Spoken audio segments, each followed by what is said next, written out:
오늘 제가 제목도 이름대로 부르신 하나님이었는데 찬양도 예수 이름 높이세. 그래서 제가 제목 보면서 하나님께서 우리에게 어떤 마음을 한 마음을 주실까 하는 기대하는 마음도 있었습니다. 오늘 우리가 조금 전에 디사이플스 팀이 비준비하시니라는 찬양을 끝에 부르신 거 기억하시죠? 지난주에도 칼로스가 찬양을 인도했는데요. 오늘 읽은 이 147편을 근거로 해서 지은 곡입니다. 어떻게 보면 글을 읽을 때보다도 찬양할 때 저 감동을 받게 되는데 성도님들은 어떠셨는지 또 궁금합니다.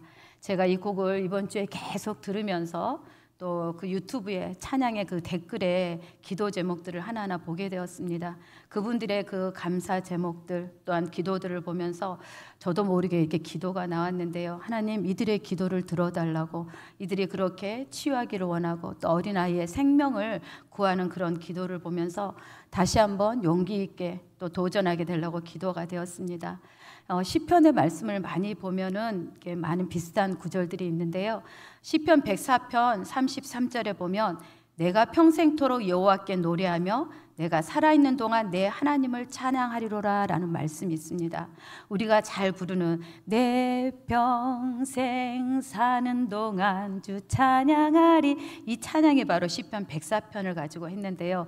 우리가 시편을 이렇게 많이 글로 보지만 복음성으로 했을 때는 더 많이 피부에 와닿는 느낌인데 얼마나 응답을 많이 받았으면 그렇게 평생 찬양하며 살겠다고 고백할 수 있을까라는 생각이 들었습니다. 왜냐하면 우리가 정작 힘들 때는 찬양이 나오지 않기 때문입니다.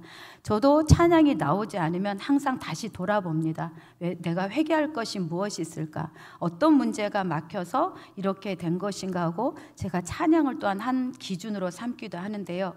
때론 한동안 또 동일한 찬양을 계속 주실 때가 있습니다.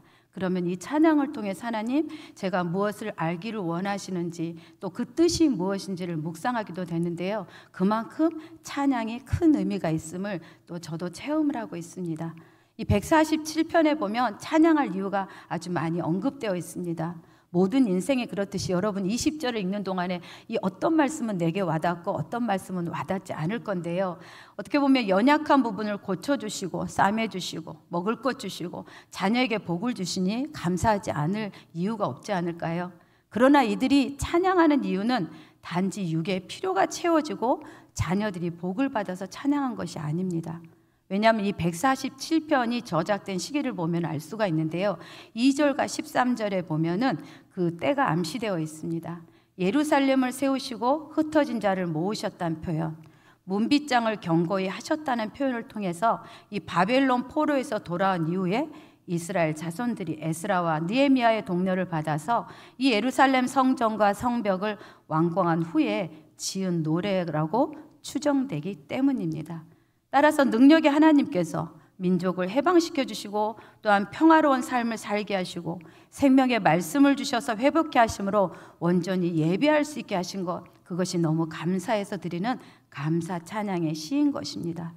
자신들이 어떤 노력이 아니라 오직 어느 민족에게도 주시지 않은 이 특별 은총을 주심에 감격, 감사해서 찬양을 하고 있는데요. 오늘 이 147편의 그 시편은 총 3년으로 나뉘어져 있습니다. 각 연마다 하나님을 찬양하라는 명령과 찬양받으실 합당한 이유를 제시하고 있는데 또 1년, 2년, 3년을 다 보면은 이 창조가 반복되어 있습니다. 그래서 왜 이렇게 반복돼서 썼을까 하는 생각도 하게 되는데요. 뚜렷한 주제는 이 창조자 하나님이 이스라엘을 선택하시고 돌봐주시는 사랑, 그 은혜에 감사하는 그런 찬미하는 곡이라 하겠습니다.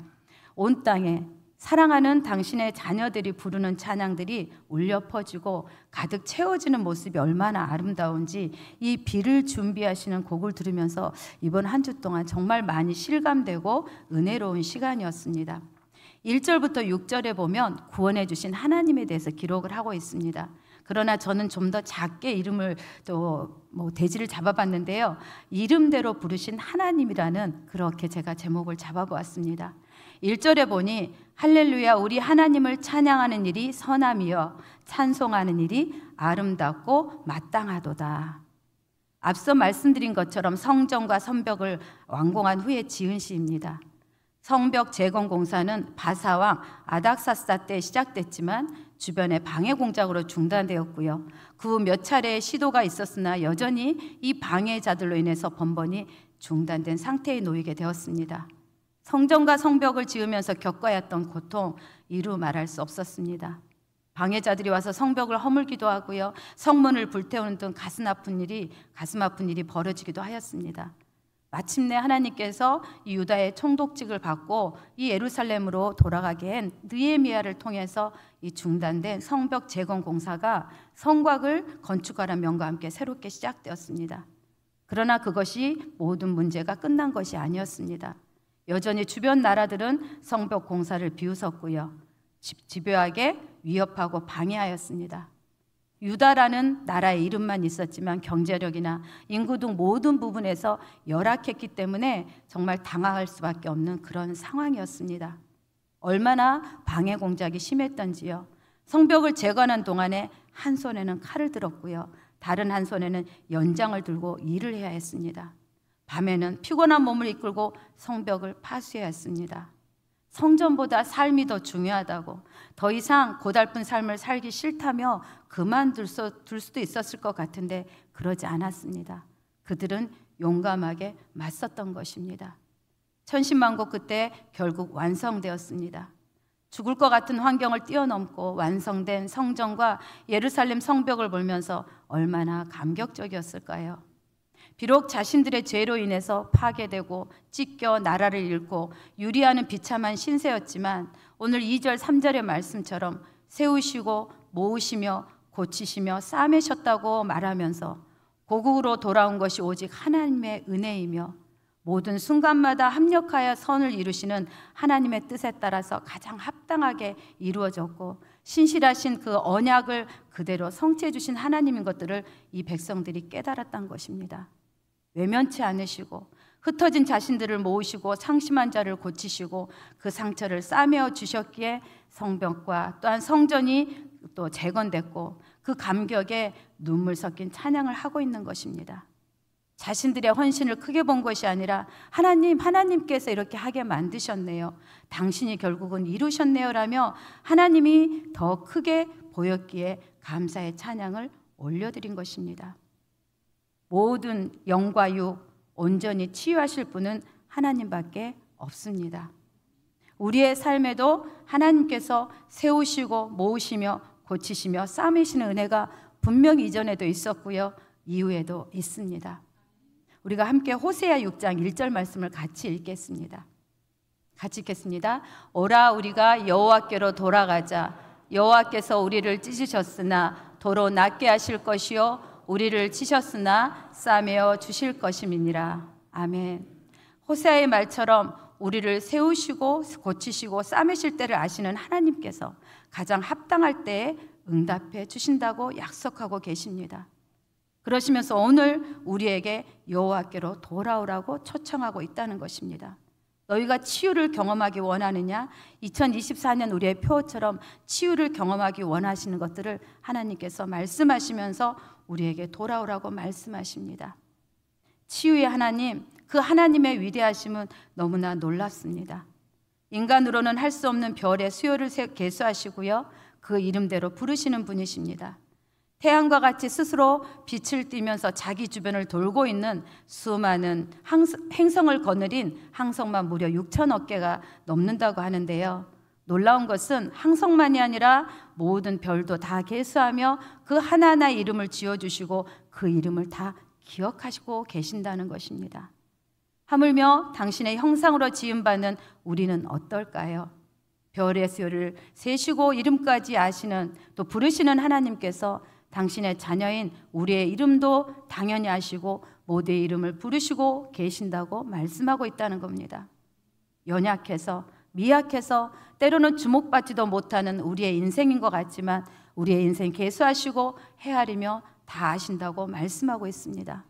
우리의 머리털을 세실 정도로 관심과 사랑을 갖고 계시기에 당신의 그 눈이 항상 우리에게 향해 있다고 말씀하고 있습니다. 시편 우리 139편 8절에서 10절 같이 한번 읽겠습니다. 다윗의 고백입니다. 내가 하늘에 올라갈지라도 거기 계시며 수월에 내 자리를 펼지라도 거기 계시니이다. 내가 새벽 날개를 치며 바다 끝에 가서 거주할지라도 거기서도 주의 손이 나를 인도하시며 주의 오른손이 나를 붙드시니이다. 아멘. 다윗의 고백처럼 어디든지 함께 하신다고 말씀하십니다. 결코 혼자가 아니라고 하십니다. 그러니 외로워하거나 슬퍼할 이유가 없다고 하시고 있습니다. 우리 스바냐 3장 17절 같이 읽겠습니다. 너의 하나님 여호와가 너희 가운데 계시니 그는 구원을 베푸실 전능자이시라. 그가 너로 말미암아 기쁨을 이기지 못하시며 너를 잠잠히 사랑하시며 너로 말미암아 즐거이 부르며 기뻐하시리라 하리라. 아멘. 잠잠히 사랑하시기 때문에 임만을 하시고 기뻐하신다고 말씀하고 있습니다. 이스라엘을 구원하신 하나님, 우리 대한민국도 구원해 주셨습니다. 올해 8.15 광복절, 광복 79주년이 되는 해입니다. 독립을 위해 희생하신 분들의 노고가 있었기에 우리가 자유를 누리고 살아가고 있습니다. 그러나 우리가 자유를 누리는 것에만 집중할 것이 아니라 스가랴 7장 9절에서 12절 말씀처럼 진실한 재판을 행하며 서로 인애와 긍휼을 베풀며 과부와 고아와 나그네와 궁핍한 자를 압제하지 말며 서로 해하려고 마음에 도모하지 말라고 말씀하셨듯이 우리 대한민국 땅 가운데 정의와 공의가 바로 세워지는 민족이 되도록 우리가 함께 마음을 모으기를 원합니다. 그러나 그러지 못한 것이 우리의 현실입니다. 민족을 위한 기도의 몫이 우리에게 있음을 광복절을 앞두고 정말 우리가 최선을 다해 기도하면 좋겠습니다. 에스라와 느헤미야와 백성들의 노고로 후손들이 복을 누리며 살았듯이 이 땅에 평화가 이루어지고 모두가 함께 살아가는 나라가 되고 더 나아가 하나님의 나라를 세우는 데 쓰임받는 민족이 되도록 마음을 모으면 좋겠습니다. 친정어머님이 그런 이야기를 하셨습니다. 자녀의 입에 음식이 들어간 것이 정말 행복하다고. 그 말씀을 세월이 지날수록 저도 이해가 되는데요. 제 자녀를 키울 때는 어떻게 보면 책임감 때문에 잘 몰랐던 것 같아요. 그런데 손녀가 크는 것을 보면서 이런 심정으로 나도 우리 아이들을 키웠겠구나, 행복했었겠구나 하는 생각과 함께 하나님께서 각 사람에게 심어주신 그 놀라운 것들이 가르쳐주지 않아도 이 아이가 하는 것을 보면서 하나님의 그 신묘막측하심을 또 놀라면서 감동을 받고 있습니다. 우리 사랑하는 소중한 우리의 후손들이 살아갈 대한민국, 정말 잘 가꾸고 물려줄 몫이 우리에게 있는 것들, 다른 어느 교회보다도 우리 구포교회 성도님들이 또 자각하시고 기도하며 나아갔으면 좋겠습니다. 두 번째 돌아볼 여는 7절부터 11절입니다. 우리에게 울음과 기도를 들으시는 하나님인 것들을 우리에게 알게 합니다.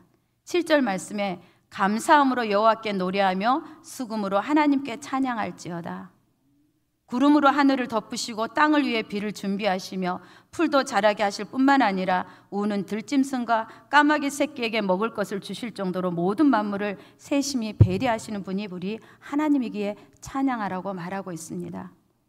농경사회, 유목사회에서는 때 합당하게 내리는 비, 단비라고 하고요. 또 늦은 비와 이른 비가 감사의 조건이 되기도 합니다. 그러나 우리는 농사를 짓지 않기에 어쩌면 크게 와닿지 않는 감사라고 여겨지는데요. 분명한 것은 여름에 강렬한 햇살, 열기로 벼는 익지만 또 깨는 다 녹아내리듯 열매의 차이는 있지만 온 대지를 적실비를 주심으로 만물이 살아나게 하시는 것이 바로 하나님의 손길이라고 말을 하고 있습니다. 비를 주심에 감사의 찬양을 드리지만 이와 반대되는 상황도 저는 이 말씀을 주면서 이렇게 적으면서 생각이 되었는데요. 이 더울 때 구름이 쉼을 주지만 막상 큰 구름이 비가 되어 내릴 때 공포는 이루 말할 수가 없는 것들을 저는 경험했습니다. 비가 쏟아질 때 그 빗물이 발바닥을 통해서 온몸으로 흡수되는 느낌, 그래서 하늘이 우중충하고 어두울 때 지구를 뚫고 떠나고 싶은 그런 공포를 느낄 때도 있었습니다. 언제쯤 이 고통이 사라질까 염려로 온전한 삶을 살지 못하는 때가 있었는데요. 어떻게 보면 저처럼 먹구름과 같은 어둠에 덮여 고통을 겪는 분도 있으실 겁니다. 행하신 많은 일들 중에 기쁨으로 받을 것도 있지만 쉽게 받아들이기 힘든 어려운 부분도 있다는 것입니다. 그러나 오늘 우리가 읽었던 7절 말씀에 노래하라라는 그 원어를 보면 화답하다, 응답하라는 뜻으로서 비록 그렇게 감사의 상황이 아닐지라도 감사라고 말하고 있다는 것입니다. 감사가 나오지 않을 때 어떻게 할 수 있느냐 반문하실 것입니다. 비록 기쁨으로 화답할 수 없을 정도로 힘이 들고 어렵지만 감사함으로 받으면 범사에 감사라는 하나님의 또 다른 말씀에 순종하는 일이고요. 분명히 시간에 그런 차이는 있겠지만 하나님의 역사를 경험하게 되고 한 단계 믿음이 업그레이드되는 그런 믿음의 사람으로 변화되게 하나님이 하신다는 것입니다. 욥이 바로 그 좋은 예입니다. 동방 최고의 부자였던 욥, 일순간에 모든 재산, 자녀를 잃고 비참한 처지에 놓이게 되었습니다. 자신의 명성, 평판 땅에 떨어졌고요. 사람들의 조롱과 우스갯거리가 되고 말았습니다. 중한 피부병까지 얻어서 기와로 긁을 정도의 고통 속에 허우적거렸습니다. 그러나 욥이 1장 1절에 고백합니다. 같이 읽겠습니다. 수당에 있는 욥이라 불리는 사람이 있었는데 그 사람은 온전하고 정직하여 하나님을 경외하며 악에서 떠난 자니라. 아멘. 그런데 이 욥이 또 말을 하고 있습니다. 내가 모태에서 적신이 나왔사온즉 또한 적신이 그리로 돌아가 올지라. 주신 자도 여호와시요 취하신 자도 여호와시오니 여호와 이름이 찬송을 받을지어라. 고백했을 때 귀로만 듣던 하나님이 아닌 하나님을 대면하는 깊은 은혜를 경험하게 하셨습니다. 이전에 느끼지 못했던 깊은 친밀감을 경험하게 하신 건데요. 친밀감을 경험해 본 사람은 압니다. 이 친밀감을 놓치면 얼마나 고통스러운지. 친밀감을 맛보고 싶으시면 오늘 예배드린 한 분 한 분 가운데 고난 가운데 더 감사 찬양하는 시간들을 보내기를 소망합니다. 얼마 전에 유기성 목사님이 이런 글을 올리셨어요. 대학 기독인 연합회 설교를 부탁하고 학생들 앞에 쓰려고 하는데 당신이 부끄럽다는 생각이 들었다고 합니다. 목회자로서 대접만 받았는데 정작 복음과 하나님 나라를 위해서 받은 고난이 없어서 부끄럽다는 생각을 했다고 합니다. 성령님께서 고난으로 우리를 인도하셔서 때로는 풀무불 가운데서 우리를 주님의 그런 자녀로 만들어 주신다는 것 우리가 기억하면 좋겠습니다. 우리에게 주신 고난이 바로 복이라는 것, 그래서 복에 대한 의식들을 먼저 우리가 바꾸는 시간이 있었으면 좋겠습니다. 까마귀 새끼의 울음이 얼마나 컸을지, 하나님을 어떻게 움직였을지 우리는 상상할 수 없습니다. 그러나 하나님은 들짐승과 우는 까마귀 새끼도 그냥 넘기지 않으시고 먹을 것을 주신 분이십니다. 먹이를 찾는 그 까마귀의 울음을 기도로 받으셨던 것입니다. 창세기 16장과 21장에 이 하갈이 떠올랐습니다. 사례를 멸시하기도 했고요. 이스마엘이 이삭을 놀렸기에 어떻게 보면 하갈이 광야로 쫓겨난 상황이었습니다. 그러나 광야에서 물이 떨어져 죽어가는 아들 이스마엘을 위해 우는 그 눈물과 애통을 보신 하나님께서 응답을 주셨던 것처럼 때로는 광야의 길을 걸으며 흘리는 우리의 눈물에도 하나님께서 응답해 주신다는 것들을 오늘 우리에게 말씀하고 있다는 것입니다. 우리의 눈물을 보고 계시고 그 눈물을 인정하여 주십니다. 신생을 한탄하며 흐르는 눈물이 아니라 자신의 힘으로 할 수 없음을 인정하여 복의 근원 되신 하나님께 탄식하는 그 눈물을 보고 계시다는 것입니다. 그 눈물이 강물이 됩니다. 그 강물이 옥토로 변화되어 하나님이 쓰시기에 합당한 자녀로 성화시켜 주신다는 것입니다. 한동안 좀 마음이 아픈 일이 제게 있었습니다. 왜 그런 일이 있었는지 그 이유를 알 수가 없었습니다. 마냥 참아야 하는 생각도 들었고요. 그러면서 하나님께서 귀한 깨달음을 주셨습니다. 당신의 마음을 알게 하셨고요. 육이 죽고 영이 살기를 원하시고 또 친밀함이 회복되기 원하시는 하나님의 뜻이 있음을 알게 되었습니다. 지난 수요일 새벽 그 히스기야 왕의 치유와 또 찬송가 407장의 그 구주와 함께 죽었으니라는 가사처럼 죽어야 하는데 죽지 못해서 친히 간섭하셔서 죽고 다시 살게 하시는 시간이 허락되었음을 알게 하셨습니다. 그러시면서 주신 마음이 당신이 갖고 있는 그 탄식을 제게 나눠주기를 원하셨고 그 탄식을 가지고 기도하기를 원하셨다는 것들을 알게 하셨습니다. 때로는 오래 참는 것을 더 원하셨고요. 사람의 말이 아닌 하나님의 말씀에 집중할 것도 깨닫게 하셨습니다. 더 중요한 하나님의 말씀을 놓치고 있었기 때문입니다. 비록 몸과 마음은 아프고 힘들었지만 아픔을 통해 하나님의 형상으로 만들어주시니 저의 영이 즐겁고 힘이 나서 몸은 힘들었지만 너무 마음이 행복하고 좋았습니다. 감사로 받으면 버릴 것이 없다는 말씀처럼 뼈가 되고 살이 되는 시간을 갖게 하셨던 것입니다. 이 일을 통해서 정말 하나님의 마음과 눈이 항상 우리에게 있음을 다시 깨닫게 되었습니다. 그 하나님이 우리의 마음과 눈도 당신께만 있기를 요구하고 계십니다. 주님의 탄식이 우리의 탄식이 되고 주님의 눈물이 우리의 눈물이 되기를 원하신다는 사실입니다. 우는 자는 이 147편 10절과 11절에 보면 여호와는 발의 힘이 세다 하여 기뻐하지 아니하시며 사람의 다리가 억세다 하여 기뻐하지 아니하시고 자기를 경외하는 자와 그의 인자하심을 바라는 자들을 기뻐하신다는 말씀처럼 가지고 있는 것, 자신의 힘을 의지하지 않기에 사람 앞이 아닌 하나님 앞에서 올 수 있다는 것입니다. 개인의 힘, 민첩함을 의미하는 그런 사람의 다리, 자신의 능력으로 무엇인가를 이룰 수 있다는 그런 교만을 하나님이 기뻐하지 않는다는 것을 깨달은 자를 하나님께서 알아주시기에 오늘도 하나님만 의지하고자 몸부림치는 자를 기뻐하여 주십니다. 그렇게 우는 자, 회개하는 자를 주목하여 보신다는 것입니다. 스가랴 12장 10절 말씀 같이 읽겠습니다. 내가 다윗의 집과 예루살렘 주민에게 은총과 강구하는 심령을 부어주리니 그들이 그 찌른 바 그를 바라보고 그를 위하여 애통하기를 독자를 위하여 애통하듯 하며 그를 위하여 통곡하기를 장자를 위하여 통곡하듯 하리로다. 아멘.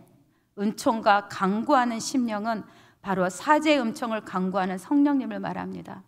성령님을 부어주신 이유, 택한 백성들이 회개에 이르기를 원하셨기 때문입니다. 우리 이어서 스가랴 12장 8절을 같이 읽겠습니다. 그날에 여호와가 예루살렘 주민을 보호하리니 그 중에 약한 자가 그날에는 다윗 같겠고 다윗의 족속은 하나님 같고 무리 앞에 있는 여호와의 사자 같을 것이니라. 하나님이 심판하시는 날 하나님께서 연약한 자가 다윗같이 되고 또 다윗 족속이 여호와의 사자같이 된다고 말씀하십니다. 지극히 연약한 사람도 힘을 얻어서 다윗처럼 능력의 사람이 되고요. 또는 교회 지도자들, 성도들이 그리스도와 같이 능력을 소유하게 될 것이라고 말씀하고 있다는 것입니다. 우리가 볼 때 세상 사람들과 달리 성도들, 교회가 어둠의 세력과 맞설 수 없을 정도로 연약해 보이지만 그리스도와 연합되어 있기 때문에 아무리 연약한 자라도 다윗과 같은 능력을 가지게 되고 여호와의 사자와 같이 그리스도의 능력을 소유한 자라고 말씀하고 있다는 것입니다. 능력을 받고 귀신을 내어쫓고 병자들을 치유했던 사도들처럼 우리에게도 그리스도의 영이신 성령께서 우리 안에 계심으로 놀라운 능력을 행하게 하시고 대적 사탄도 거꾸러뜨릴 수 있는 그런 존재가 바로 우리들이라고 말씀하고 있다는 것입니다. 그러시면서 다시 강조하기를 바로 중요한 것이 회개라고 말씀하고 있다는 것입니다. 오직 회개가 살 길이고 회복의 길이고 하나님의 능력을 받는 길이기에 다만 우리의 연약함을 바라보지 말고 강한 능력의 주님을 바라보며 우리가 능력의 그런 자녀임을 믿고 또 싸워 담대히 나아가라고 말씀하고 있다는 것입니다. 세 번째 돌아보고 싶은 것은 또 말씀을 주신 하나님이기도 하지만 우리에게 늘 기도 제목인 자녀에게 복 주신 하나님을 찬양하고 있습니다. 12절에 보니 예루살렘아 여호와를 찬송할지어다 시온아 내 하나님을 찬양할지어라. 이 비준비하시는 그 가사 중에 예루살렘아 여호와를 찬송할지어다. 여러분 울컥울컥하지 않으시나요? 이 예루살렘 단어가 너무 제게는 크게 다가왔습니다. 장소가 아닌 바로 제가 그 벅차오르는 심령으로 찬양하는 모습이 그려져서 정말 눈물이 앞을 가렸습니다. 우리가 정말 집에 돌아가서 이번 한 주 동안 다시 한번 유튜브를 통해서 들어보십시오. 각자의 이름을 넣어서 한번 불러보십시오. 명수가 여호와를 찬송할지어다. 문빗장을 견고히 하시고 경내를 평안히 하시며 먹을거리를 배부르게 해주셔서 안정과 만족을 누리게 하시는 하나님, 우리가 찬양해야 할 제목입니다. 또한 부모라면 모두가 그토록 소망하고 바라는 자녀들에게 복을 주시고 행복하게 하시니 우리가 찬양하지 않을 수 없습니다. 다른 어떤 기도보다도 자녀들에게 복을 주시는 것이 최고의 감사 조건이 아닌가 싶습니다. 필요한 모든 것을 채워주는 복보다 연약한 자녀가 복을 받게 되는 것이 더 크게 느껴지는 것을 보면 정말 자녀를 위한 마음이 우리를 더 하나님 앞에 겸손하게 만들고 있는 것을 우리가 경험하게 됩니다. 그러나 우리가 주변을 돌아보면요, 그런 사랑과 관심을 받지 못한 자녀들이 분명히 있습니다. 그 관심 우리 성도님들이 보여주시면 좋겠습니다. 교육부서를 위한 기도, 믿지 않는 부모 밑에서 홀로 신앙생활하는 우리 청년들, 아이들, 특별히 여러분 가운데 눈에 밝히는 누군가의 어떤 아이들이 있을 것입니다. 기도해 주십시오. 우리 아이들이 살아갈 세상, 지금보다 믿지 않는 자들이 더 많아서 더 열악한 환경에서 살아갈 터인데 어려서부터 말씀을 배우고 익혀 살아있는 믿음의 소유자 되어 승리의 삶을 살도록 기도와 관심을 부어주시기 원합니다. 청년부 수련회 15일부터 17일 진행됩니다. 말씀과 기도와 찬양 가운데 기쁨이 회복되게 하시고 살아계신 하나님을 만나 섬김의 봄을 보이신 주님 뒤를 잘 따라가도록 기도해 주십시오. 예루살렘처럼 찬양하는 자녀들이 되도록, 세상을 변화시키는 복의 통로 되도록 기도할 때 그들은 일어나게 될 것입니다. 은혜를 받고 변화되게 하실 것입니다. 16절 18절에 보니 눈을 양털같이 서리를 재같이 우박을 떡 부스러기같이 뿌리시며 추위로 얼어붙는 것을 녹이시고 바람을 불게 하여 물이 흐르는 일, 어떻게 보면 자연이 스스로 알아서 하는 것이 아닙니다. 하나님의 역사입니다. 우리가 계절을 잘 느끼지 못하는데 어떻게 보면 여름에 이 무더위 숨쉬기 어렵고요, 겨울에 우리가 눈을 보지 못하기 때문에 이런 감동이 좀 부족할 수도 있는데요, 일반적인 자연현상이 매일 단순하게 반복된 것 같지만 그것이 하나님의 손길 안에서 우리가 은혜 속에 살아가듯이 우리가 보고 듣고 숨쉬고 느끼는 모든 일상의 경험의 삶도 하나님의 통치 속에 이루어진다는 것을 오늘에게 말씀하고 있습니다. 또한 자연이 힘들 때가 있는 것처럼 설상가상의 어려운 상황이 있을지라도 하나님께서는 우리를 말씀으로 다스려 주시고 있다고 말씀하고 있습니다. 특별히 선택하신 야곱과 이스라엘에게 말씀에 순종하여 살아내게 하셨지만 그들은 실패했습니다. 그러나 하나님은 거기서 멈추지 않으시고 육신이 되신 예수님을 보내주셔서 다시 그들로 말씀 속에 살아나게 하셨고요, 지금 우리가 그렇게 말씀을 통해서 살아가고 있습니다. 따라서 우리는 단독으로 사는 것이 아니라 우리의 호흡 속에 내디는 발걸음에 매일의 삶에 하나님의 돌보심과 은혜와 섭리가 있다는 것입니다. 다만 복음성 가사처럼 보라 너희는 두려워 말고 보라 너희를 인도한 나를, 보라 너희는 지치지 말고 보라 너희를 구원한 나를, 너희를 치던 적은 어디 있느냐, 너희를 억누르던 원수는 어디 있느냐, 보라 하나님 구원을 보라, 하나님 능력을, 너희를 위해서 싸우시는 주의 손을 보라. 아멘. 하나님을 바라보기 원합니다. 우리를 이름대로 부르시고 눈물을, 울음을 기도로 들으시고 우리의 자녀에게 복을 주시는 하나님을 우리가 바라보기를 소망합니다. 그때 세상 무엇과도 비교할 수 없는 하나님과의 친밀함이 회복되게 하십니다. 더 장성한 믿음의 소유자로 변화되게 하십니다. 무더운 여름 비를 준비하신 하나님, 우리를 위해 싸우시는 주의 손을 끝까지 바라보며 찬양 돌리는 삶을 사시는 또 그런 귀한 성도님들 되시기를 축복합니다.